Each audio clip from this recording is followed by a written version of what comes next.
আসসালামু আলাইকুম। Network administration service কোর্সের আজকে আমরা আলোচনা করব ওএসপিএফ বিষয়টা কি? ওএসপিএফ হচ্ছে ওপেন শর্টেস্ট পাথ ফার্স্ট। এটি হচ্ছে একটা রাউটিং প্রোটোকল। এই রাউটিং প্রোটোকল হচ্ছে একটা লিঙ্ক স্টেট রাউটিং প্রোটোকল। এবং এই লিঙ্ক স্টেট রাউটিং প্রোটোকল কিভাবে কাজ করে? সে কিছু তার কিছু স্টেপ আছে, সেই স্টেপগুলো মেনেই সে কাজটা করে। মানে সে যে একটা নেটওয়ার্ক থেকে আরেকটা নেটওয়ার্কের সোর্স থেকে ডেস্টিনেশনে যাবে, সেক্ষেত্রে সে কিছু কাজ করে। যেমন রাউটারের আইডি, সে প্রত্যেকটা রাউটার আইডি তার নখদর্পণে থাকে। কোন এরিয়াতে সে ডেটাটা পাস করতে চায়। লিঙ্ক স্টেট যে অ্যাডভার্টাইজমেন্ট সেটা। লিঙ্ক স্টেটের ডাটাবেসটা তার থাকে। ডেজিগনেটেড রাউটার থাকে। কোথায় সে যেতে চায়, ডেস্টিনেশন কোথায়। ব্যাকআপ ডেজিগনেটেড রাউটার থাকে। যদি সে ওখানে যেতে না পারে, তাহলে কোথায় যাবে? নিগবার থাকে। এখন আমরা যদি বলি রাউটার আইডি বিষয়টা হচ্ছে প্রতিটি ওএসপিএফ রাউটারের অন্যান্য আইডি বা রাউটারকে সে চিহ্নিত করতে পারে। মূলত এটি রাউটারের highest active interface IP address থেকে নেওয়া হয়। মানে হচ্ছে কোন অ্যাক্টিভ ইন্টারফেস গুলো আছে এই মুহূর্তে আইপি অ্যাড্রেস গুলো সে আসলে রাউটার আইপিটা নেয়। তার যে আশেপাশে কোন আইপি গুলো সক্রিয় আছে এটাই হচ্ছে বিষয়। এরিয়া বিষয়টা কি? ওএসপিএফ নেটওয়ার্ক কি করে ছোট ছোট ভাগ করে যাতে রাউটিং কার্যকর ও সহজ হয়। এরিয়া 0 হলো মূল ব্যাকবোন এরিয়া। তাহলে এরিয়া 0 নামে একটা ব্যাকবোন এরিয়া আছে, যেখানে মূল এরিয়া আছে, যেখান থেকে ডাটাটা কি হচ্ছে, সোর্স হচ্ছে। এখন ডেস্টিনেশনে তো তাকে যেতে হবে। ডেস্টিনেশনে যেতে হলে সেখানে মাঝখানে অনেকগুলো রাউটিং আছে। সেই রাউটিংগুলো সে এরিয়া ভিত্তিকভাবে ছোট ছোটভাবে ভাগ করে।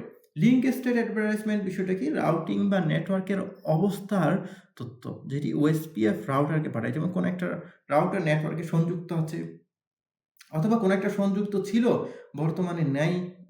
এই বিষয়গুলো এটা সময়ে সময়ে পরিবর্তন হয়। সেই সময়ে সেই তথ্যগুলো লিঙ্ক স্টেট অ্যাডভার্টাইজমেন্ট বা এলএসএ কি করে, ওএসপিএফকে পাঠায়। তার ফলে সে কোন রাউটিং আইডিটা সক্রিয় আছে, কোন এরিয়ার ভিতর সক্রিয় আছে, সেই বিষয়গুলো কি করে নিয়মিত আপডেট পায়।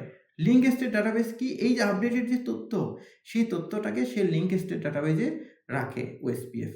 লিঙ্ক স্টেট ডাটাবেজের মধ্যে থাকে রাউটার যে ওএসপিএফ নেটওয়ার্ক সম্পূর্ণ মানচিত্র থাকে। মানে তার যে এরিয়া, সেই এরিয়ার ভিতরে কোনটা কত ডিস্টেন্সে আছে, কোনটার ওয়েট কত, কোনটা কী ধরনের ডিভাইস ব্যবহার করেছে, তাদের আইপি কত, সব কিছুর তথ্য সেখানে থাকে। ডেজিগনেটেড রাউটার মানে হচ্ছে মাল্টিপল অ্যাক্সেস নেটওয়ার্কের ক্ষেত্রে প্রধান রাউটার, যেটা হচ্ছে লিঙ্ক স্টেট অ্যাডভার্টাইজমেন্টটা আসলে প্রচার করে। যেমন হচ্ছে আথারনেট ল্যানে ডেজিগনেটেড রাউটার নির্বাচন করা হয়। আমরা যদি বলি যে ডেজিগনেটেড রাউটার হচ্ছে সেটি, যেটি হচ্ছে একটা প্রধান রাউটার, যেটি লিঙ্ক স্টেট অ্যাডভার্টাইজমেন্টটা করে, যেটা থেকে কি করে আসলে ডেটাটা পাস হয়, যেখান থেকে সোর্স বলা যায়। ব্যাকআপ ডেজিগনেটেড রাউটার কি? যদি ডেজিগনেটেড রাউটার কোনো কারণে ব্যর্থ হয়ে যায়, তখন লিঙ্ক স্টেট অ্যাডভার্টাইজমেন্টের যে বিষয়গুলো আছে, তথ্যগুলো আছে, সেই তথ্যগুলো তো হারিয়ে যেতে পারে, তাই না? যে সেই তথ্যগুলো যাতে হারিয়ে না যায়, তখন আমাদের একটা ব্যাকআপ ডেজিগনেটেড রাউটার থাকে। এই ১ম টা ব্যর্থ হলে ২য় টা থেকেই সেই ডেটাগুলো পাস হতে থাকে, এবং এর ফলে আমাদের কোনো একটা নেটওয়ার্ক খুব সহজে ডাউন হয়ে যায় না।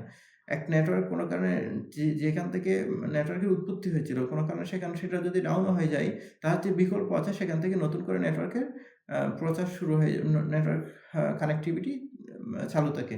নিকবার হচ্ছে ২ টি ওএসপিএফ রাউটার যদি একে অপরের সাথে কানেক্টেড থাকে, তখন তারা তাদের লিঙ্ক স্টেটের যে তথ্য আছে, সেই তথ্যগুলো কিন্তু ভাগাভাগি করে। মানে একজন অপরজনের সকল তথ্য আসলে জানে। যেমনটা ধরে নেন যে আপনি এবং আপনার যে প্রতিবেশী, ২ জন যদি একজন অপরজনের বাড়িতে যান, তাহলে একজন অপরজনের সম্পর্কে জানতে পারবেন। যদি বাড়িতে না যান, তাহলে কিন্তু জানতে পারবেন না। আপনার নিকবার হচ্ছে তখনই হবে যখন সে লিঙ্ক স্টেটের তথ্য কি করবে, ভাগ করবে। সাধারণত তারা একে অপরের সঙ্গে ডাইরেক্টলি কি করে থাকে, কানেক্টেড থাকে। মানে একে অপরের সাথে যখন ডাইরেক্টলি কানেক্টেড থাকে, তখন একজনের তথ্য অন্যজন জানতে পারে। যেমন রাউটার আইডি, এরিয়াল, তাদের যে এলএসএ আছে, আশেপাশে কারা আছে, বিষয়গুলো হচ্ছে এমনই। সুতরাং ওএসপিএফ এর যে টার্মিনোলজি, এটা হচ্ছে ওএসপিএফ এর টার্মিনোলজি। ওএসপিএফ এর একটা ডায়াগ্রাম আছে, আমরা এটা প্র্যাকটিক্যালে দেখব, এবং থিওরিতেও এই ডায়াগ্রামটা আপনারা সংযুক্ত করবেন। ধন্যবাদ সবাইকে। আসসালামু আলাইকুম।